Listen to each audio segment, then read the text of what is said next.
Hello and what's up dear students, कैसे हैं आप सभी। I hope you all are fine and doing very very well. आज की इस वीडियो में हम क्लास 9th का जो इकोनॉमिक्स का पहला चैप्टर है मनी एंड बैंकिंग, इसके क्वेश्चन आंसर्स करेंगे। जितने भी बुक वर्क इसकी है सारे क्वेश्चन हम आज की इस वीडियो में करने वाले हैं। बस वीडियो को अच्छे से देखना है और वीडियो अगर पसंद आती है तो वीडियो को लाइक करना है। चैनल को आपके सपोर्ट की बहुत ज़्यादा ज़रूरत है। चैनल को सपोर्ट करना है, सब्सक्राइब करना है और बाकी लोगों तक भी वीडियोस पहुंचानी है। तो चलिए बिना वक्त ज़ाया किए हुए हम आज के अपने वीडियो को स्टार्ट करते हैं। ये पहला लेसन है class 9th economics and disaster management का। ओके, हम इसके क्वेश्चन आंसर्स करने वाले हैं। सबसे पहले आप फिल इन द ब्लैंक्स देख लें।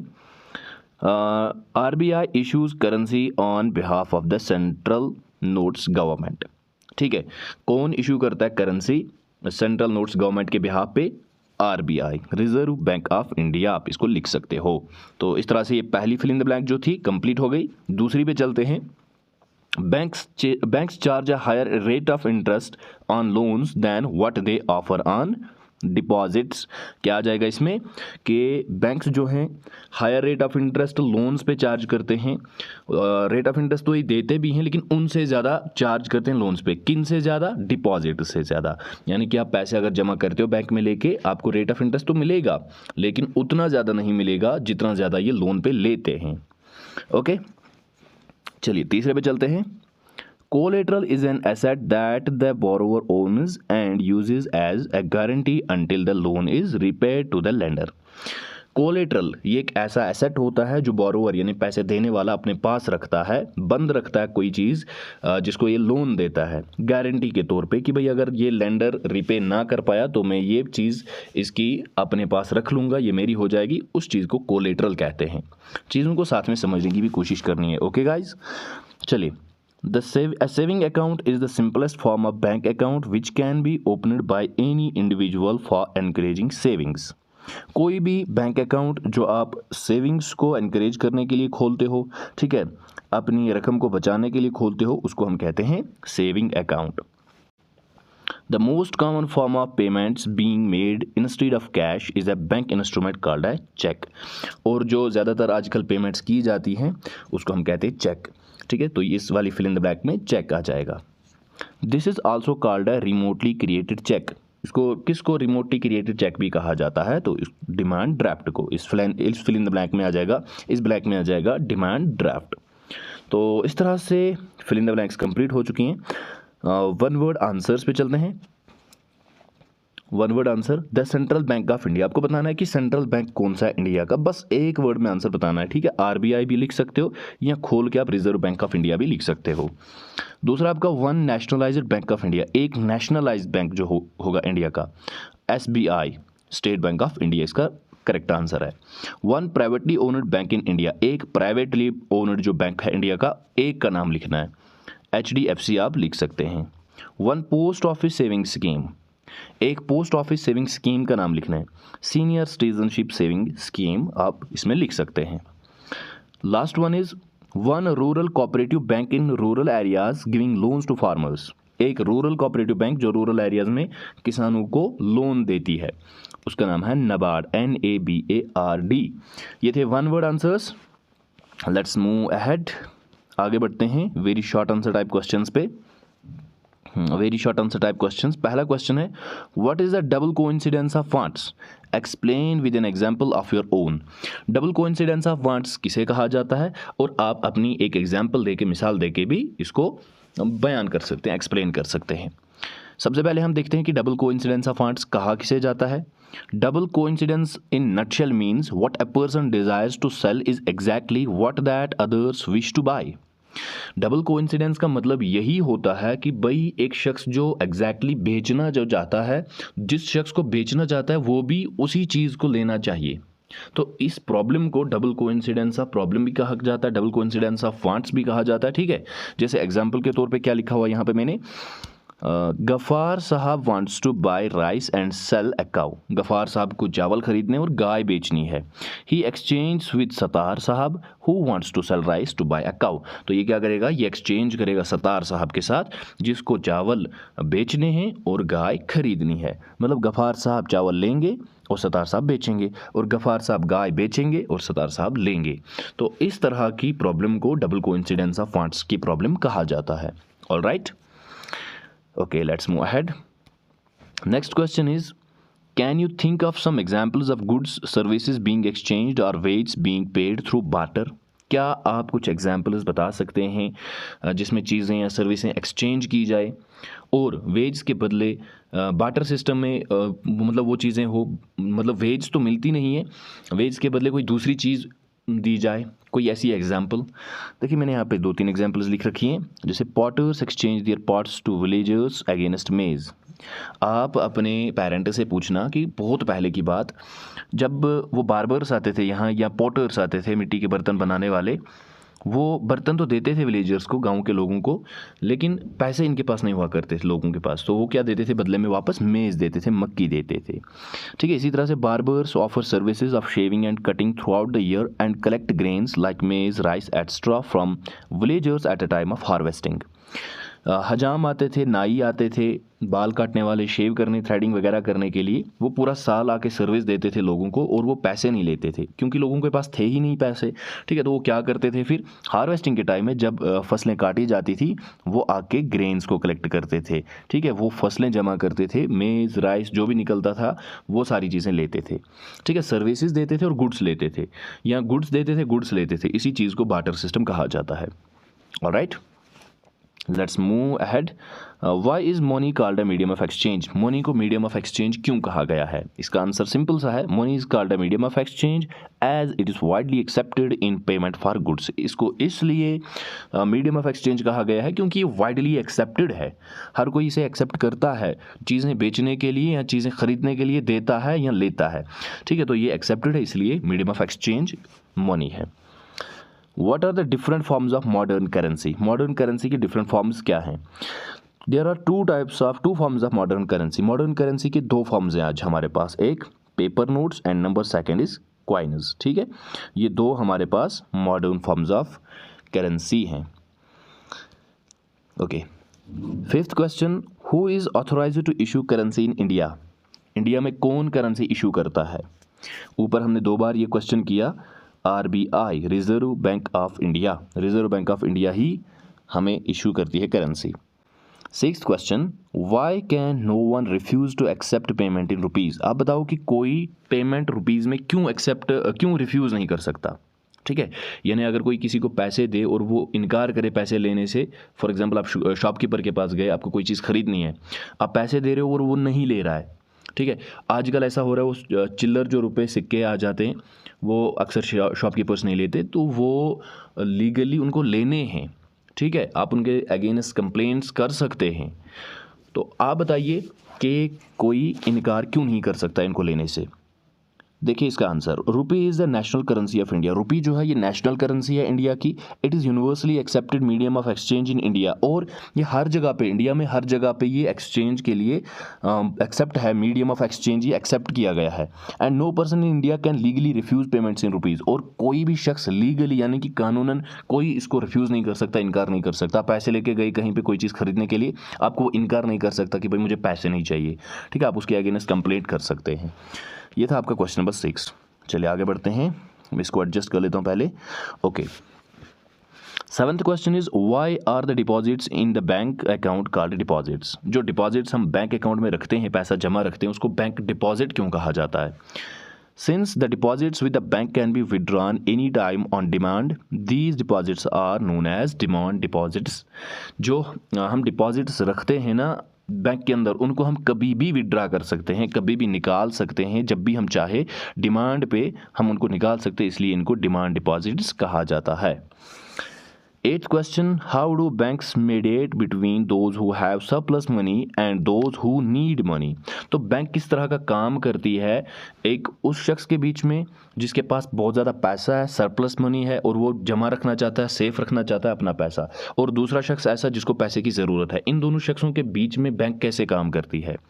देखिए, बैंक्स पे इंटरेस्ट टू द डिपॉजिटर। जो पैसा जमा रखता है ना बैंक के अंदर, उसको बैंक थोड़ा सा अमाउंट इंटरेस्ट दे देती है, थोड़ी सी परसेंटेज दे देती है डिपॉजिटर को। The bank keeps only small portion of the deposits as cash with themselves, और बैंक अपने पास थोड़ा सा पैसा अपने पास रखती है किस फॉर्म में, कैश की फॉर्म में, ताकि जो भी विड्रॉ करने पैसे आएंगे जिनको ज़रूरत होगी उनको ये दे सके।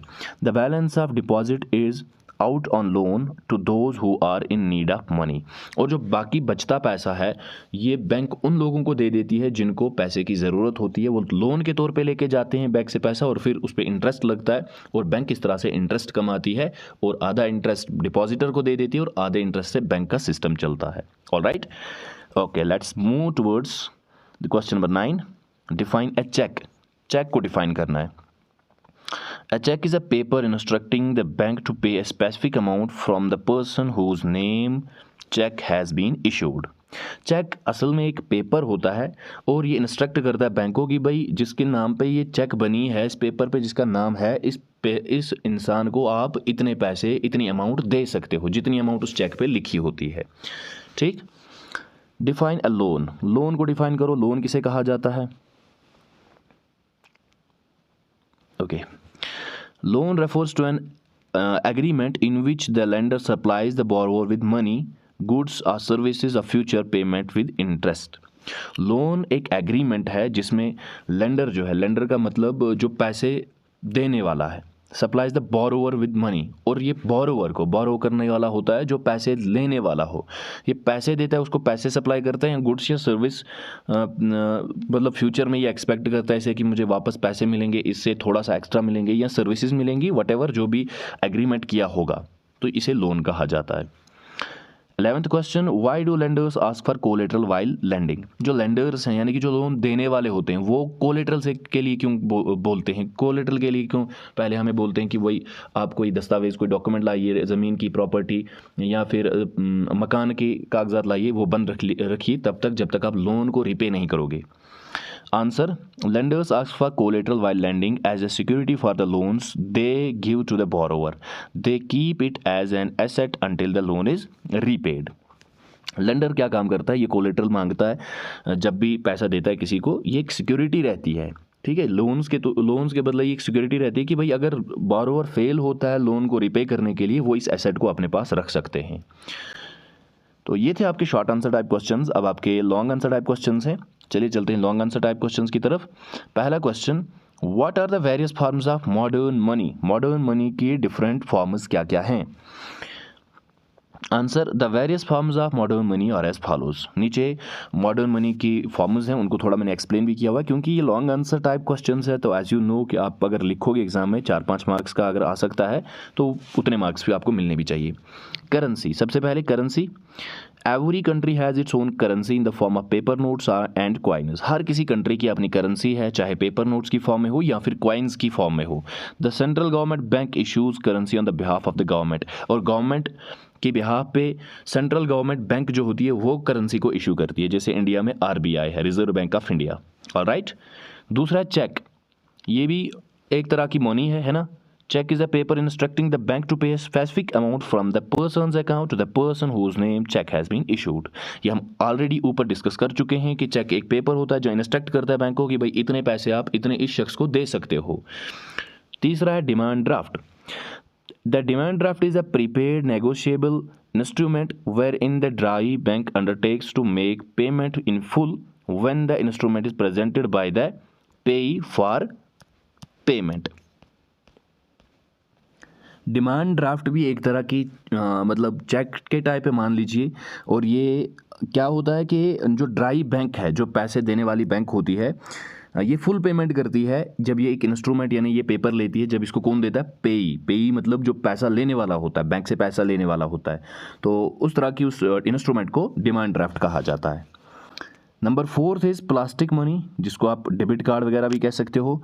Also known as bank card, इसको बैंक कार्ड भी कहा जाता है। इसे प्लास्टिक कार्ड, और ये प्लास्टिक का बना होता है। That provides the card holder electronic access to his or her bank account, जो एक कार्ड होल्डर को इलेक्ट्रॉनिक एक्सेस देता है अपने अकाउंट को एनालाइज करने के लिए, चेक करने के लिए। 5th one is credit card. It allows the card holder to pay for goods and services based on the holder's promise to pay for them. Credit card क्या अलो करता है आपको? जब भी आप गुड्स कोई चीज़ खरीदते हो, सर्विसेज आप लेते हो कहीं से, तो वहाँ पे पेमेंट्स करने के लिए आप क्रेडिट कार्ड का यूज़ करते हो या डेबिट कार्ड का भी यूज़ वहाँ पे करते हो। तो ये था पहला question, long answer type, various forms of modern money. दूसरा क्वेश्चन है आपका, what is the procedure of opening A savings bank account. Savings bank account खोलने का प्रोसीजर क्या है। ठीक है, स्टेप बाय स्टेप आपको लिखना है कि प्रोसीजर क्या है। देखिए पहला पॉइंट, सबसे पहले following point should be consider for opening a saving bank account. ये पॉइंट्स आपको कंसीडर करने हैं। कौन कौन से। पहला, choose a bank in which you want to open an account. पहले सबसे पहले आपको वही बैंक चूज करना पड़ेगा कि भाई आप अकाउंट खोलना कहाँ चाहते हो। ऑलराइट। दूसरा, fill up the prescribed application form. The application involves information regarding name, residence and space for fixing a photograph. आपको एप्लीकेशन फॉर्म फिल करना है जो आपको बैंक से मिलेगा। उस पर आपको इन्फॉर्मेशन देनी होगी कि आपका नाम क्या है, रहते कहाँ हो, रेजिडेंस क्या है, स्पेस और दी होगी फोटोग्राफ के लिए, वहाँ पे अपनी पासपोर्ट साइज फोटोग्राफ चिपकानी है। तो इस तरह से आप फॉर्म को फिल करोगे। Number third, submit the filled up application form. It includes necessary documents like proof of residence, proof of identity like pan card, Aadhaar etcetera. आप फिर इसको अप्लाई करोगे, सबमिट करोगे एप्लीकेशन फॉर्म को। ठीक है, और उसके साथ साथ आपको कुछ नेसेसरी डॉक्यूमेंट्स भी रखने होंगे। जैसे यहाँ पे नेसेसरी डॉक्यूमेंट्स का क्या क्या, या तो आपको पैन कार्ड या आधार कार्ड या कोई दूसरा कार्ड आपको अपने साथ उस एप्लीकेशन फॉर्म के साथ रखना होगा।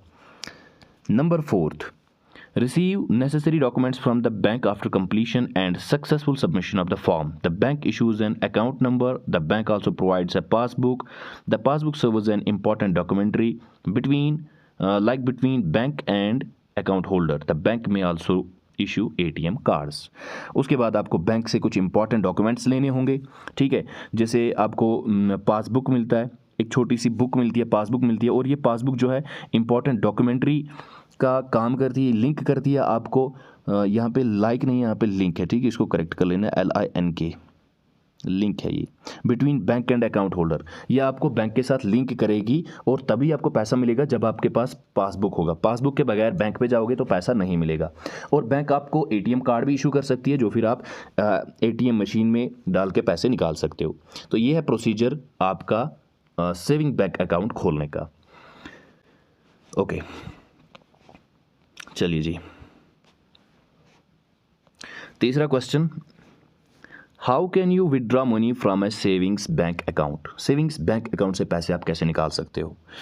आंसर सिंपल सा है, the money can be withdrawn by 2 procedures. 2 procedure से आप पैसे निकाल सकते हो, 2 मेथड से आप पैसे निकाल सकते हो। देखिए पहला मेथड क्या है, 2 मेथड यहाँ पे मेंशन किए गए हैं।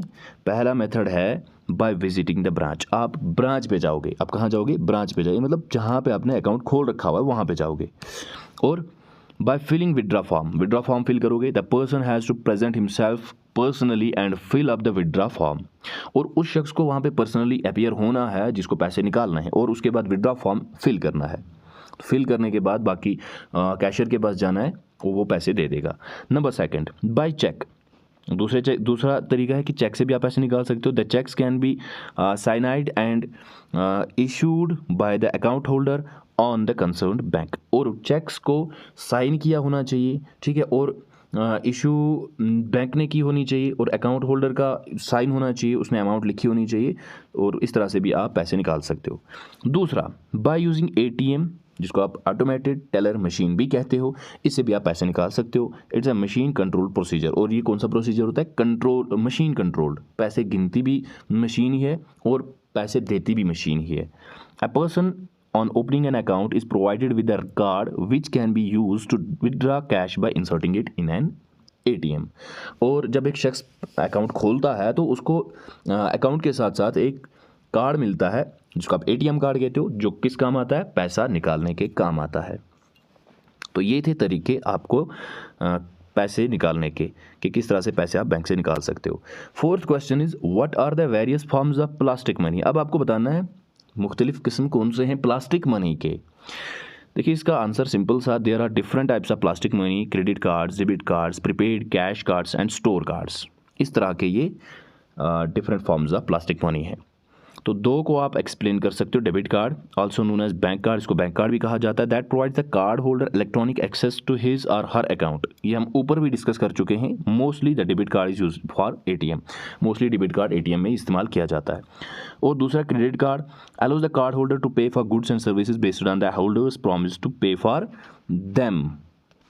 और क्रेडिट कार्ड भी असल में गुड्स और सर्विसेज को परचेज करने के लिए ही इस्तेमाल किया जाता है, जो आपने होल्डर के साथ प्रॉमिस किया होगा कि आप कितना पे करोगे, मतलब ये भी एक तरह का प्लास्टिक मनी है, ये पैसा ही है ये। Last question is explain the various credit and loan activities of banks with an example.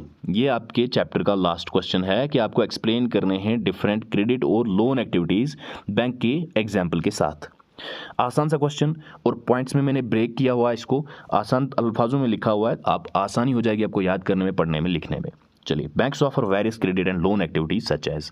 Banks बहुत सारी क्रेडिट और लोन एक्टिविटीज़ हमें ऑफर करती हैं। कौन कौन सी देखिए जी। पहली, personal loans, unsecured loans for personal expenses like education और medical bills. Medical bills, education, बाकी चीज़ें, पर्सनल आपका मेंटेनेंस, उस चीज़ के लिए आपको लोन मिलता है बैंक से, जिसको आप पर्सनल लोन कहते हो। Number second, home loans, loans to buy और build homes with the property as collateral. आपको लोन मिलता है मकान बनाने के लिए, ठीक है, with the property as collateral, और आपको प्रॉपर्टी कोलेटरल में रखनी पड़ती है, तो इस तरह का लोन आपको मिलता है। होम लोन भी आपको बैंक से मिलता है।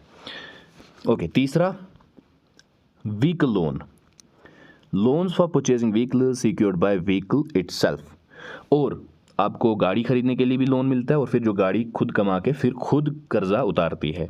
बिजनेस लोन मिलता है, लोन्स फॉर बिजनेस एक्सपेंशन और इक्विपमेंट परचेज, बिजनेस को फैलाने के लिए, बढ़ाने के लिए, ठीक है, या कोई मशीन खरीदने के लिए आपको लोन मिलता है, उसको बिजनेस लोन कहा जाता है। एजुकेशन लोन मिलता है, लोन्स फॉर हायर एजुकेशन, आप हायर एजुकेशन हासिल करना चाहते हैं लेकिन आपके पास उतनी कैपेसिटी नहीं है, पैसा नहीं है, आपको बैंक हेल्प करेगी with a grace period for repayment. और मेन चीज़ इसमें यह है कि एजुकेशन लोन में आपको ग्रेस पीरियड मिलेगा, यानी कि थोड़ा टाइम आपको एक्स्ट्रा मिलेगा रीपेमेंट के लिए। एग्रीकल्चर लोन्स मिलते हैं, loans to farmers for agricultural activities, ठीक है, किसानों को खेती बाड़ी करने के लिए लोन्स मिलते हैं, एग्रीकल्चरल लोन्स कहलाते हैं। वर्किंग कैपिटल लोन्स मिलते हैं, short term loans for daily business operations, जो शॉर्ट टर्म लोन्स मिलते हैं, जो डेली बिजनेस ऑपरेशंस किए जाते हैं घरों के अंदर या गाँव के अंदर, उनको लोन्स मिलते हैं। तो काफ़ी तरह के लोन्स बैंक प्रोवाइड करती है। ये कुछ तरह के लोन्स थे जिनको मैंने थोड़ा सा एक्सप्लेन भी किया हुआ है, और इसी के साथ हमारा ये चैप्टर हो जाता है एंड। आई होप कि वीडियो आपको पसंद आई होगी। मजीद वीडियोस देखने के लिए हमारे चैनल को ज़रूर सब्सक्राइब कीजिएगा, चैनल को सपोर्ट की बहुत ज़्यादा ज़रूरत है। और अगर आपको ये नोट्स चाहिए हो तो आप मुझे इंस्टाग्राम पे या व्हाट्सएप पे मैसेज कर सकते हैं।